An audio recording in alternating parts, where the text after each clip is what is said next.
छत्रपती संभाजीनगर ते फुलंब्री राष्ट्रीय महामार्गावर फुलंब्री शिवारातील पगडे वस्ती फुलंब्री येथून ढाब्यावर जेवण करून परत जाणाऱ्या कारचा भीषण अपघात झालाय। यात 3 जण ठार तर 2 जण जखमी झाले असून हा अपघात मंगळवारी रात्रीच्या सुमारास घडला असून यात कारचा चुराडा झालाय। फुलंब्री पासून संभाजीनगरकडे जाताना काही अंतरावर असलेल्या पगडे वस्तीजवळ संभाजीनगर ते फुलंब्री राष्ट्रीय महामार्गावर दिनांक 24 जून रोजी रात्री 11 वाजेच्या सुमारास फुलंब्रीकडून छत्रपती संभाजीनगरकडे जात असलेल्या इग्निस कार ही रोडच्या बाजूला असलेल्या पुलाच्या भिंतीवर धडकून भीषण अपघात झालाय। या अपघातात सय्यद मारून माजिद, रियान जमील शेख, अरफात आसिफ शेख असे 3 युवक ठार झाले असून उजेर खान शरीफ शेख हे दोघे जखमी झाले आहेत। दोघांपैकी शरीफ शेख याचा आयकॉन हॉस्पिटल या ठिकाणी उपचार सुरू आहेत।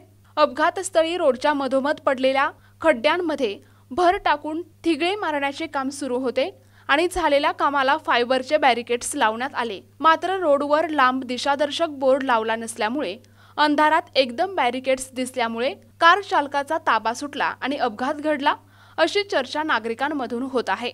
हा अपघात इतका भीषण होता की कारचा चेंदामेंदा झालाय आणि अपघातस्थळी रक्ताचा सडा पडला होता।